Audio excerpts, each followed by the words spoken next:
Shall discuss about metal finishing. That is a finishing which applies to all surface process and even electroplating process. And finally, I'll discuss the topic electroplating of, in particularly electroplating of chromium. So, what is metal finishing? See, metal finishing. Uh, It is a process of modifying a surface properties of metals by the deposition of thin and uniform layer of another metal or polymer, or by the process of conversion of surface layer of atoms of a metal into an oxide film. It is actually the modification of a surface layer. We are not touch the depth of the metal. Say, I'll take a one metal piece. Okay. So here I'll convert only the surface layer. I'm not touching the inside of the metal. I'll modify the surface properties. Like sometimes the metal is readily interact with the environmental constant. I can reduce the interaction or the affinity of environmental constituent on the metal. I can change that properties of a metal. How I can change the properties? That may be by the deposition of thin layer of another metal. Say, if I take a metal like iron, okay, I can protect this metal by introducing, okay, a thin coating of another metal like a zinc or other metals like even maybe a gold, okay. Say that thin layer of another metal, or I may introduce a polymer, or just I may convert this iron into iron oxide. Okay, and I may introduce some inhibiting agents, corrosion inhibiting agents, and that conversion of the surface layer of atoms of a metal into a metal oxide. Like I may take aluminium, I may convert aluminium into aluminium oxide. It is a hard component, thereby it increases the corrosion resistance property, or it may improve the hardness of that component. The process of modifying surface properties of metals by the deposition of thin layer of another metal or polymer, or by the process of conversion of surface layer of atoms of a metal into an oxide film. And why we carry this metal finishing? What is the technological importance of metal finishing? The metal finishing, as you know, it is to carry in order to improve the surface properties by modifying the surface atoms. And it may be carried out in different methods. The important plating or the techniques adopted is electroplating, electroless plating, immersion plating, inorganic coating, electrophoretic plating, plastic coating. These are the few methods adopted in order to carry a metal finishing techniques. The metal finishing technology is important surface properties. It is obtained in order to obtain a technologically important surface properties. The main thing is it imparts or it increases the decorativeness of the metal surface. As you know, you may observe a artificial gold jewelry like 1 gram gold or even some jewelry, artificial jewelry. So there we can introduce another kind of metal possess a good uh, shining properties or even corrosion resistance properties, or look wise, if it is a good, we may introduce a particular type of metal over the surface of that particular jewelry. So thereby we can increase the decorativeness of a metal surface. The first thing is to increase the decorativeness of the metal surface. Okay, decorativeness of the metal surface. Then another main thing to carry this metal finishing is to increase the corrosion resistance properties. As you know, any metal, when it is exposed to the atmosphere, it undergo corrosion. It may take the time or it may undergo corrode very or the immediately. That depends upon the affinity between the metal and the corrosion environment. If you carry this metal finishing technique, we may improve the corrosion resistance. Okay, to impart a corrosion resistance property, we carry a metal finishing. To improve the surface hardness. Under surface hardness, when what we consider? We consider it may improve the resistance towards wear and tear and abrasion resistance. These are all we may carry it out by increasing the hardness. Then, to provide electrical and thermal conducting surface, sometimes some specific area we convert into a thermally conducting one or electrically conducting one. It is possible by carrying a metal finishing technique. Imparting thermal resistance, it should withstand with the temperature or even hardness to improve hardness. So we may carry a metal finishing. To improve solderability, then even the solderability can be improved by carrying a metal finishing. Then thermal reflectivity, optical reflectivity, these are the some important technological importance of metal finishing.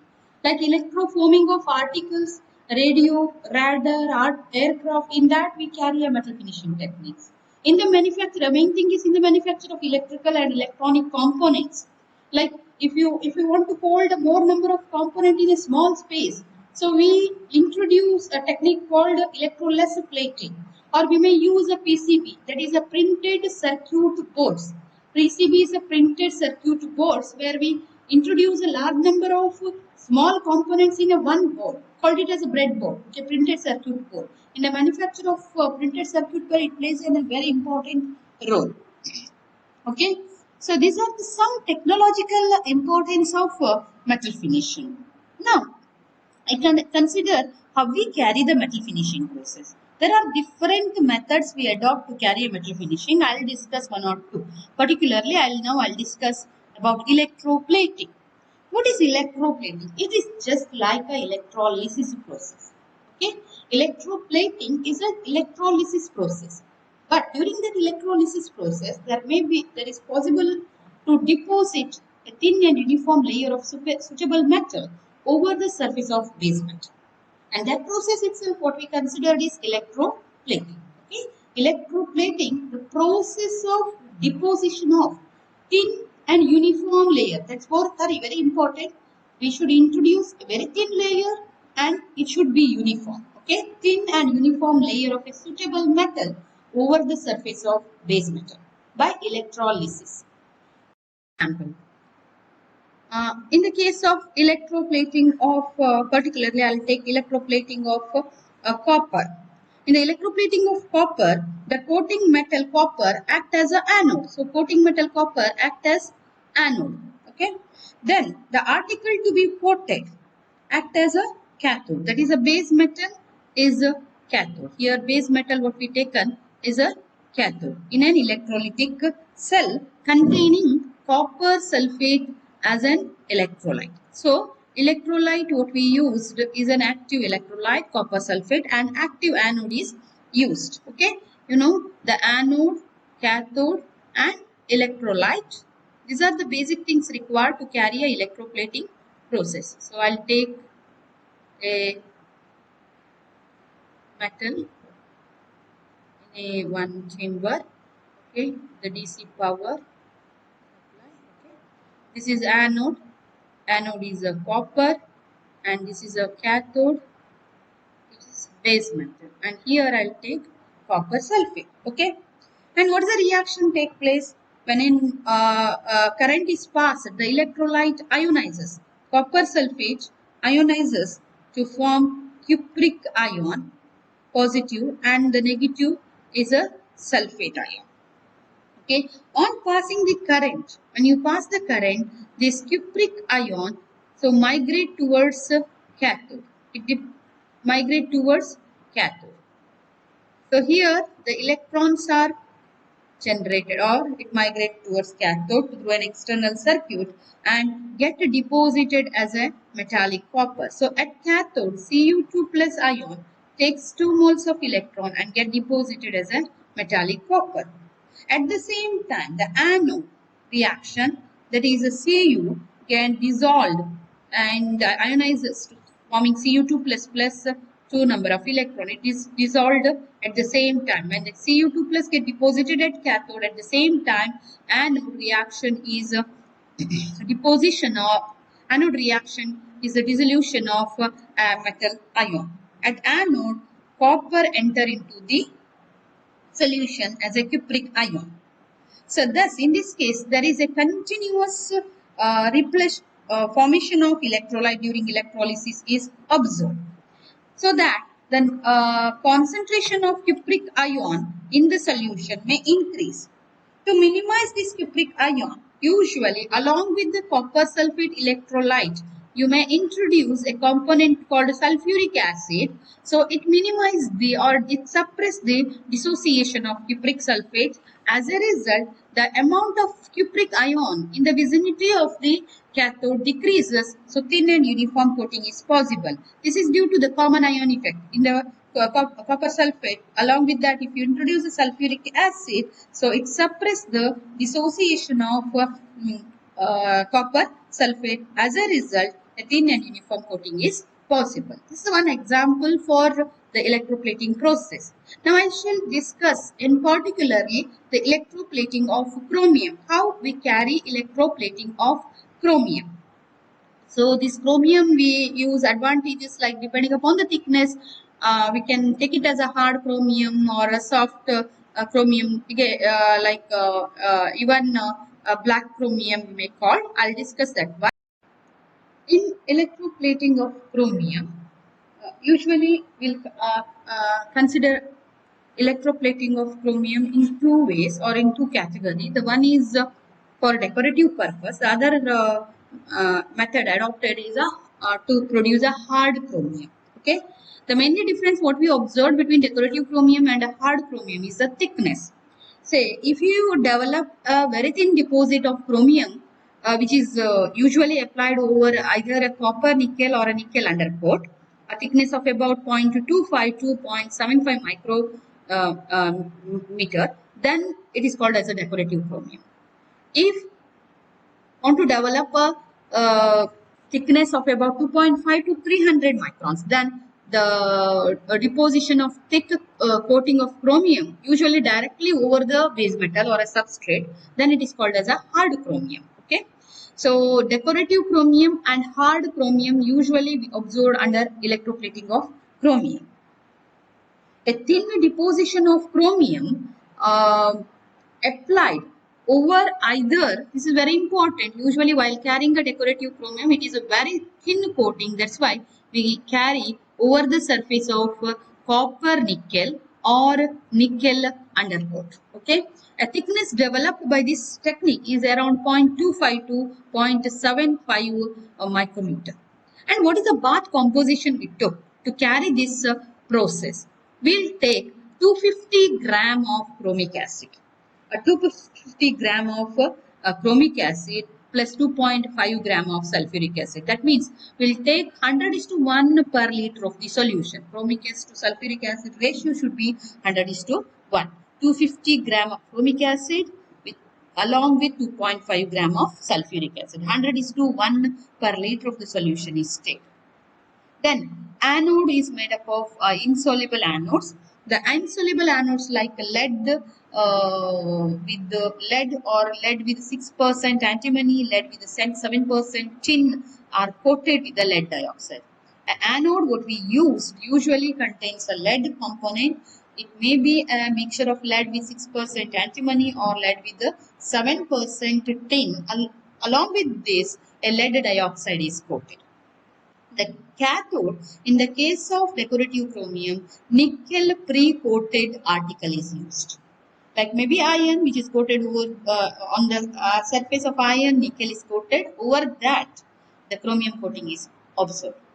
And to carry this process, the main temperature maintained is 45 to 60 degrees Celsius. So that the breaking of the component is not observed at this temperature. The current density applied, the current applied is 145 to 430 ampere per feet square, and the current efficiency, the development is observed is 10 to 15%. These are the things we have to maintain while carrying the decorative chromium coating. Okay, it is a thin and uniform deposition of chromium applied over copper nickel or nickel undercoat. 100:1 per liter solution of chromic acid, sulfuric acid is taken, that is 250 gram of chromic acid, 2.5 gram of sulfuric acid, insoluble anodes, nickel pretreated article cathode, temperature 45 to 60, current density 145 to 430 ampere per feet square, 10 to 15% current efficiency is observed. These are the things we have to maintain while carrying decorative chromium. Now I consider the for hard chromium. What is the bath composition? Hard chromium is nothing but the thick deposition. It is a thick deposition, so that's why we'll introduce along with the bath composition what we use in the decorative chromium. Along with that, we'll introduce trivalent chromium per liter of the solution. 1 gram trivalent chromium per liter of the Cr plus 3 ion is directly introduced to bath solution. So trivalent chromium with 250 gram of chromic acid and 2.5 gram of sulfuric acid. Main difference between decorative and hard chromium is in decorative chromium we'll take 250 gram of chromic acid and 2.5 gram of sulfuric acid, whereas in the hard chromium 250 gram of chromic acid, 2.5 gram of sulfuric acid, along with this 1 gram of trivalent chromium per liter of the solution is introduced. Okay. Then anode used is the same. Insoluble anodes like lead with the antimony 6%, lead with the 7%, in lead with the lead 6%, antimony or 7% tin coated with the lead oxide is used. And in the case of hard chromium, the same. The directly we introduce chromium plating over an article. That is, article to be plated is taken as a cathode. The temperature maintained is the same, 45 to 60 degrees Celsius. In order to develop a thick deposition, current density developed or introduced is 290 to 580 ampere per feet square, and as a result the current efficiency developed observed is 17 to 21%. The basic difference what we observed between the thin and the thick coating is current density applied for the thin coating is 145 to 430, whereas in thick coating is 290 to 580 ampere per feet square. As a result, the current efficiency developed is 10 to 15% in case of decorative and 17 to 21% in the case of hard chromium. Now, here, by the complex anodic reaction, the thin deposition or the thick deposition of chromium is observed on the either the nickel undercoat or the copper nickel undercoat or directly on the metal surface. What is that? The complex anodic reaction. How we represent that anodic reaction? The possible reactions that are taking place during chromium coating can be represented like this. So we use a chromic acid, around 250 gram of chromic acid and 2.5 gram of sulfuric acid is used. This chromic acid first dimerizes to form dichromate, then forming water. It is nothing but the H2CrO4 dimerizes to forming H2Cr2O7. This is the first step what we observe during the electroplating of chromium. In the plating bath, we take a chromic acid. So while doing the electroplating of chromium, so we'll take anode. The anode is an insoluble anodes like a lead with the 6% antimony or lead with 7% tin coated with lead dioxide is taken. Cathode is a article to be plated. It taken in an electroplating bath containing electrolyte that is chromic acid to 250 gram of chromic acid with 2.5 gram of sulfuric acid is used for decorative chromium. Along with this 1 gram trivalent chromium per liter of the solution is added in case of hard chromium, that is taken in an electroplating bath. In the first step, the chromic acid form H2Cr2O7. Okay. The further here the chromic acid in the electrolytic bath will take chromic acid as well as a sulfuric acid that I already represented in the diagram. So this formed chromate the further dissociates to form positive and negative ion. it forms a chromate ion Cr2O7 2 minus plus 2H plus ions are formed. That is H2Cr2O7 dissociate forming Cr2O7 2 minus plus 2H plus. In that, the Cr2O minus is in a plus 6 state. That is H2Cr2O7. In that, chromium is a plus 6 state. Further, this formed ion, chromate ion, undergo reduction. That is, they take the electrons that is we supplied through an external circuit and forming or reduces to chromium ion, Cr plus 3 ion, along with the formation of 7 moles of water.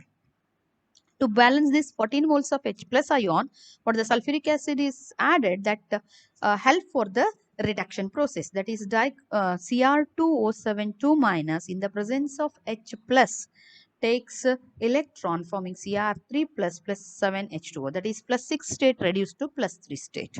Okay, Cr is in plus 3 state.